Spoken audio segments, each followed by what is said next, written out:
MP में मार्च में ही गर्मी ने हाहाकार मचा दिया है। ग्वालियर चंबल में पारा 40 डिग्री पहुंचा है। 42.5 डिग्री के साथ ही दमोह में एमपी का सबसे गर्म शहर रहा। ग्वालियर में दिन का तापमान 29.5 डिग्री पहुंचा है। दमोह ग्वालियर चंबल अंचल से लू के प्रकोप भी देखे जा रहे हैं।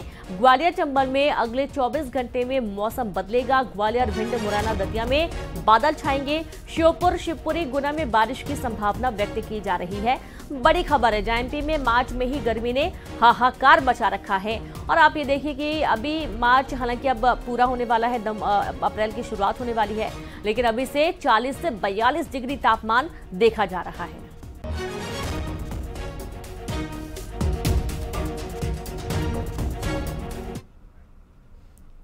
वहीं श्योपुर के कुनू में जन्म लेने वाले सबसे पहले शावक का आज जन्मदिन मनाया जा रहा है। शावक का नाम मुखी रखा गया है। मुखी मादा शावक है। मुखी का जन्म 29 मार्च 2023 को कुनू में हुआ था। मुखी मादा चीता ज्वाला का पहला शावक है। 4 शावकों में से सिर्फ मुखी ही बच सकी। वन विभाग ने इसकी देखभाल में कोई भी कमी नहीं रखी। मौत को हराकर अब मुखी 1 साल की हो चुकी है।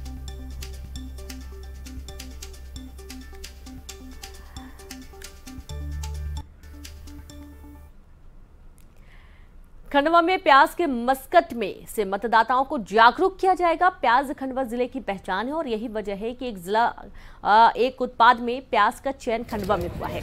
इसी पहचान का मतदाताओं को जागरूक करने में फायदा उठाया जाएगा। कलेक्ट्रेट में प्याज का मस्कट लॉन्च किया गया।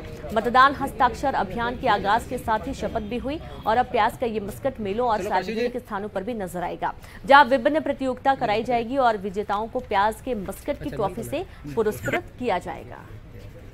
शपथ लेते हैं। जैसा कि आपको विदित है, अभी लोकसभा के निर्वाचन हमारे यहाँ जो हरसूद विधानसभा में 26 अप्रैल को और खंडवा जिले की 3 विधानसभाओं में 13 मई को होना है मतदान। तो उसी को लेकर ये जागरूकता के अंतर्गत जो मस्कट है उसका अनावरण किया गया और हस्ताक्षर अभियान प्रारंभ किया गया है।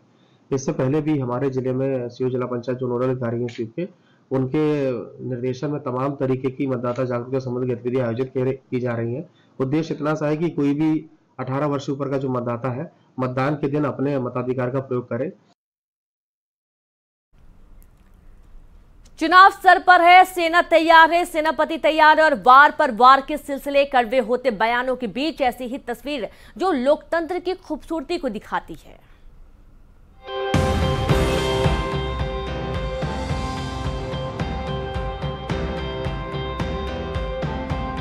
हाथों में दस्तावेज थामे अजय पाली उर्फ बाबा हैं ये।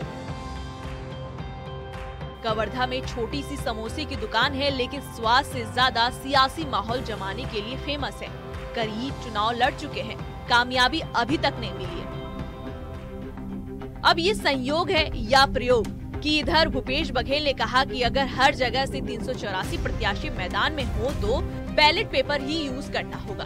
उधर अजय पाली राजनांदगांव से पर्चा दाखिल में जुट चुके हैं। पहले संसदीय का सपना पाले समोसे वाले अजय पाली की बात करते हैं। राजनांदगांव में कलेक्ट्रेट पहुंचे अजय पाली इस बात से आहत हैं कि नेता आम लोगों से बहुत चक्कर लगवाते हैं। इसके अलावा भी वादे दावे हैं। लोकसभा चुनाव लड़िया सर। कैसे सोचे लोकसभा चुनाव काबर लड़िया? काबर की हमारे जैसे छोटे छोटे आदमी ना बड़े बड़े जैसे विधायक बन जाते हैं, मंत्री बन जाते हैं, वहाँ तक नहीं पहुँच पाए और कोई गरीब आदमी के काम ढंग से नहीं हो पाया सर। बहुत दुख के बात है। और कोई भी सरकार में बने दावत बहुत बड़े बड़े ठोकते कि हम ये करेंगे वो करेंगे। आज कई साल से कवर्धा जिला में रेल के मांग उठाते, आज तक वो पूरा नहीं हो पाई सर। वैसे राजनांदगांव की फाइट को कांग्रेस ने दिलचस्प बना दिया है। यहाँ से मैदान में है पूर्व मुख्यमंत्री भूपेश बघेल, जो ईवीएम की बेवफाई और बैलेट पेपर की वफा को लगातार समझाने की कोशिश कर रहे हैं।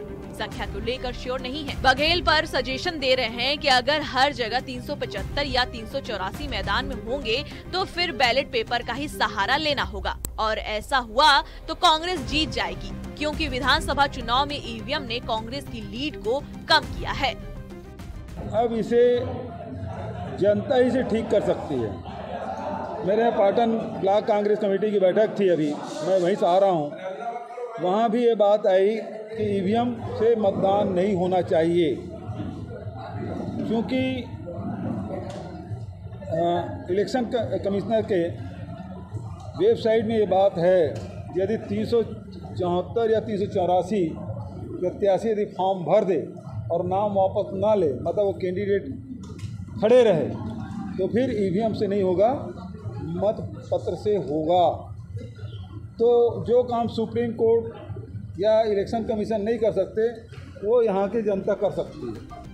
अब अजय पाली के नामांकन और भूपेश बघेल के प्लान का कोई कनेक्शन है या नहीं, वे ही जाने। लेकिन इतना तय है कि जमहूरियत के ऐसे जबरदस्त रंग सिर्फ भारत में ही देखने को मिल सकते हैं, जहां एक समोसे वाला सांसदी के मैदान में खुद को साबित करने उतरा हो।